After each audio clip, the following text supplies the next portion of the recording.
Bismillahirrahmanirrahim. Assalamualaikum warahmatullahi wabarakatuh. Alhamdulillah, alhamdulillahirabbil alamin. Assalatu wassalamu ala asyrafil anbiya'i wal mursalin wa ala alihi wa sahbihi ajmain. Amma ba'd. Pertama-tama marilah kita panjatkan puja dan puji syukur kita kehadirat Allah Subhanahu wa taala sehingga kita pada kesempatan ini masih sempat untuk melanjutkan mata kuliah daripada hukum arbitrase. Tak lupa pula kita aturkan kepada junjungan kita Nabi Allah Nabi Muhammad Sallallahu Alaihi Wasallam.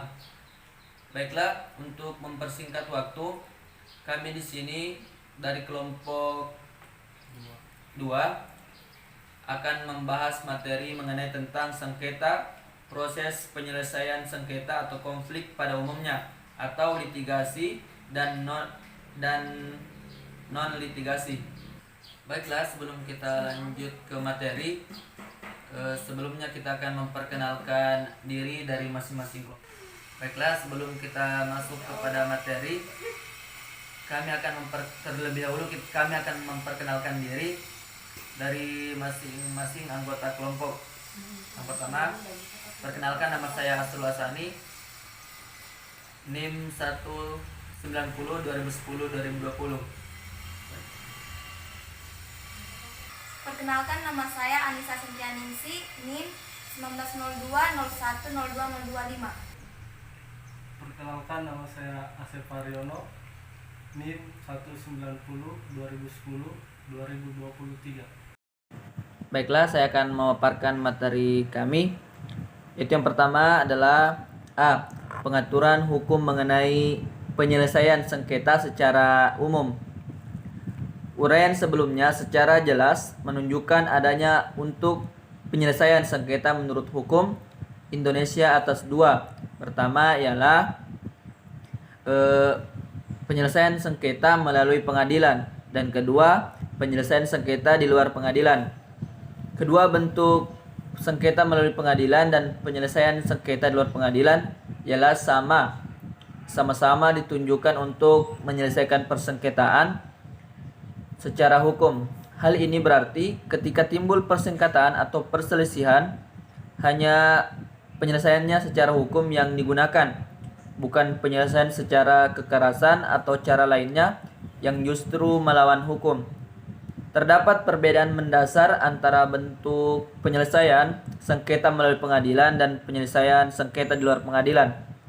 Perbedaan pertama ialah kedua bentuk penyelesaian sengketa secara hukum tersebut merupakan aturan hukum atau regelen res.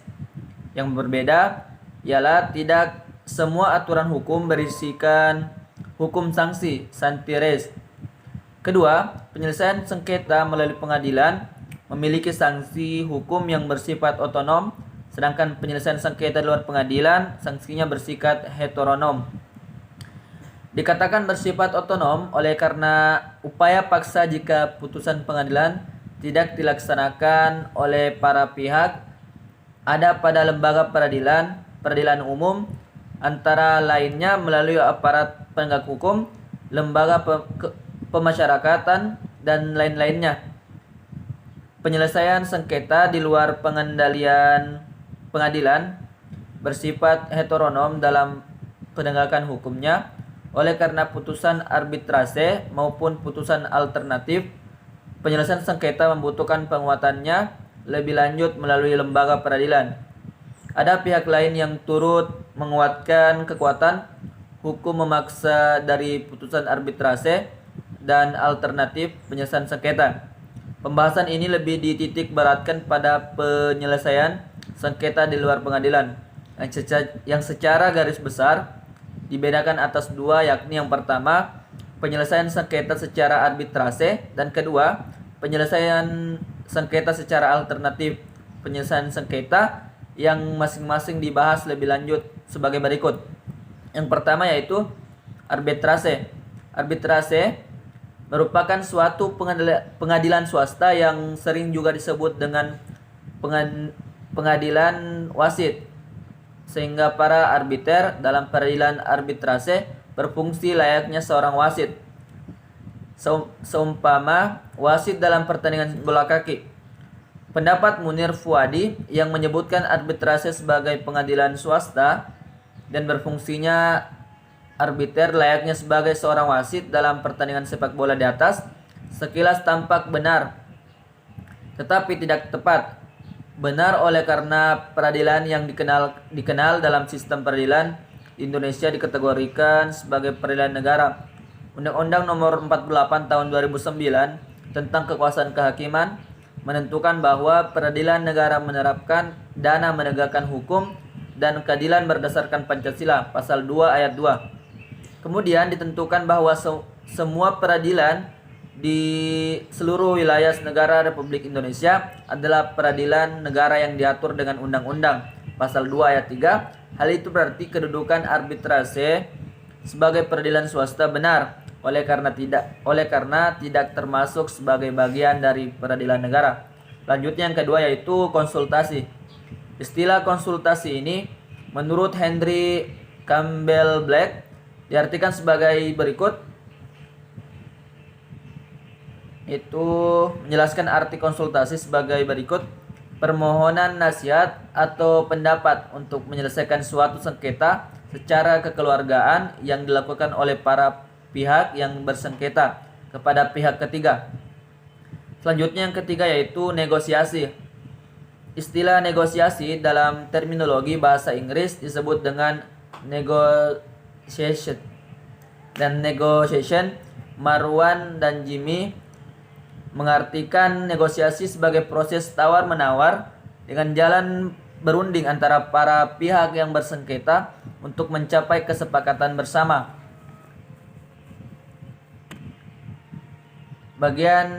Berdasarkan beberapa rumusan di atas, negosiasi dan juga konsultasi merupakan bagian dari penyelesaian sengketa di antara para pihak dengan jalan damai melalui suatu perundingan. Negosiasi ini pun bukan arbitrase dan negosiasi ditempatkan ke dalam bagian dari alternatif penyelesaian sengketa. Yang keempat, mediasi. Istilah mediasi dalam bahasa Inggris dinamakan mediation yang diartikan oleh M. Marwan dan Jimmy sebagai berikut. Negosiasi adalah suatu proses penyelesaian sengketa secara damai yang melibatkan bantuan pihak ketiga untuk memberikan solusi yang dapat diterima pihak-pihak yang bersengketa. Penyelesaian sengketa antara dua pihak. Munir Fuadi menjelaskan tentang penyelesaian sengketa melalui mediasi bahwa yang dimaksud dengan mediasi adalah suatu proses penyelesaian sengketa berupa negosiasi untuk memecahkan masalah melalui pihak luar yang netral dan tidak memihak, yang akan bekerja dengan pihak yang bersengketa untuk membantu menemukan solusi dalam menyelesaikan sengketa tersebut secara memuaskan kedua belah pihak. Pihak ketiga yang netral tersebut disebut dengan mediator. Selanjutnya yang kelima yaitu istilah konsiliasi. Istilah ini dalam bahasa Inggris disebut sebagai conciliation yang oleh Henry Campbell Black diartikan sebagai mirip dengan mediasi, yakni merupakan suatu proses penyelesaian sengketa berupa negosiasi untuk memecahkan masalah melalui pihak luar yang netral dan tidak memihak yang akan bekerja dengan pihak yang bersengketa untuk membantu menemukan solusi dalam menyelesaikan sengketa tersebut. Selanjutnya yang keenam yaitu penilaian. Ahli penilaian ini merupakan bentuk pendapat ahli yang dapat dipahami dan diterima oleh para pihak yang bersengketa. Dalam hukum acara dikenal sebagai saksi ahli, yakni suatu kesaksian berdasarkan keahlian dari seorang atau lebih untuk menemukan solusi pada pokok persengketaan. Penilaian ahli juga dinamakan sebagai keterangan ahli yang dalam Undang-Undang Nomor 8 Tahun 1981 tentang Kitab Hukum Acara Pidana KUHP dirumuskan bahwa keterangan ahli adalah keterangan yang diberikan oleh seorang yang memiliki keahlian khusus tentang hal yang diperlukan untuk membuat terang suatu perkara pidana guna kepentingan pemeriksaan. Pasal 1 angka 28.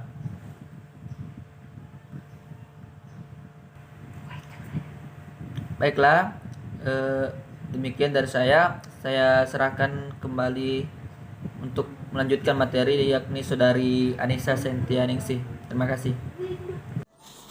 Sejumlah peraturan perundangan di atas dengan tegas mengatur penyelesaian sengketa baik melalui jalur litigasi maupun non-litigasi.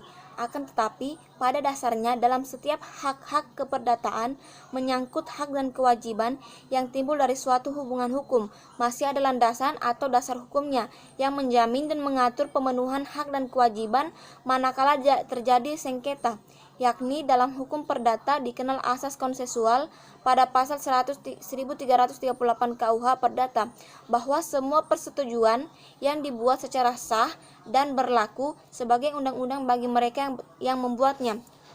Hubungan hukum antara pihak yang satu dengan pihak lainnya selain berintikan pada sejumlah hak juga berintikan pada sejumlah kewajiban yang bersifat timbal balik. Hukum perdata menentukan dalam konteks kebebasan membuat perjanjian oleh karena hukum perjanjian dalam buku 3 KUH Perdata lazim diamankan dalam sistem terbuka. Jika dalam suatu perjanjian kontrak atau akad bisnis tidak diatur cara atau mekanisme penyelesaian sengketa, tidaklah berarti hukum tidak menjangkaunya. Oleh karena itu, hubungan-hubungan hukum menurut hukum perjanjian, hukum bisnis tidak hanya bersumber dari undang-undang, melainkan juga bersumber di luar undang-undang. Penyelesaian sengketa yang secara garis besar dibedakan dalam penyelesaian sengketa melalui pengadilan dan penyelesaian sengketa di luar pengadilan. Tentang penyelesaian sengketa di luar pengadilan pun masih dibedakan secara garis besar atas penyelesaian sengketa melalui arbitrase dan penyelesaian sengketa dengan cara-cara atau proses-proses tertentu, yakni konsultasi, negosiasi, mediasi, konsiliasi dan atau penilaian ahli. Dari sebanyak 81 pasal Undang-Undang Nomor 30 Tahun 1999, hanya pasal 6 saja yang mengatur tentang alternatif penyelesaian sengketa, sementara arbitrase banyak menggunakan cara-cara konsultasi, negosiasi, mediasi, konsiliasi, dan penilaian ahli.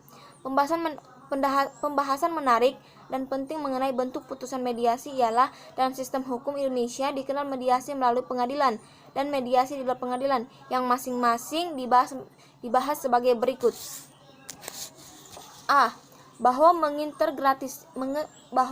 mengintegrasian mediasi ke dalam proses beracara di pengadilan dapat menjadi salah satu instrumen efektif mengatasi masalah pemupukan perkara di pengadilan serta memperkuat dan memaksimalkan fungsi lembaga pengadilan dalam penyelesaian sengketa di samping proses pengadilan yang bersifat memutus atau adjukatif.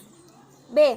Bahwa hukum acara yang berlaku baik pasal 130 HIR maupun pasal 150 HRAK mendorong para pihak untuk menempuh proses perdamaian yang dapat diintensifkan dengan cara mengintegrasikan proses mediasi ke dalam prosedur berperkara di pengadilan negeri. C.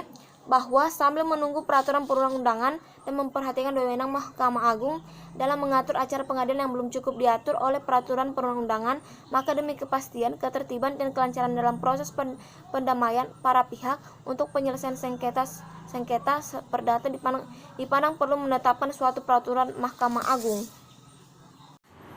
C.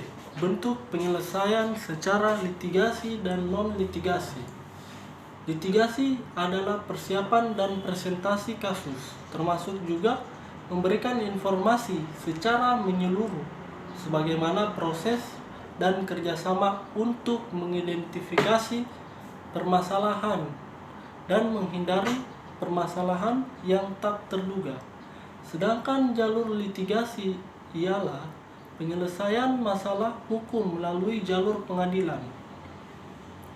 Umumnya, pelaksanaan gugatan disebut litigasi. Gugatan adalah suatu tindakan sipil yang dibawa di pengadilan hukum, di mana penggugat pihak yang mengklaim telah mengalami kerugian sebagai akibat dari tindakan terdakwa.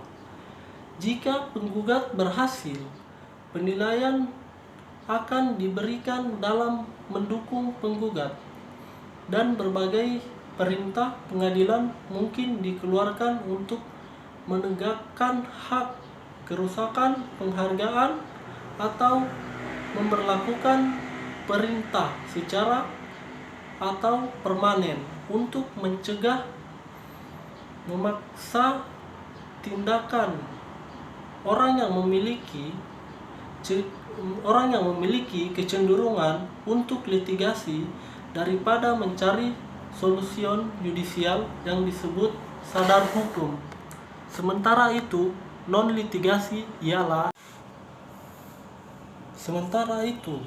dengan jalur non litigasi berarti menyelesaikan masalah hukum di luar pengadilan. Jalur non litigasi ini dikenal dengan penyelesaian sengketa alternatif. Penyelesaian perkara di luar pengadilan ini diakui di dalam peraturan perundangan di Indonesia. Pertama, dalam penjelasan pasal 3 Undang-Undang Nomor 14 Tahun 1970 tentang ketentuan pokok kekuasaan kehakiman disebutkan penyelesaian perkara di luar pengadilan atas dasar perdamaian atau melalui wasit atau arbitrase tetap diperbolehkan. Dan yang kedua, dalam Undang-Undang Nomor 30 Tahun 1999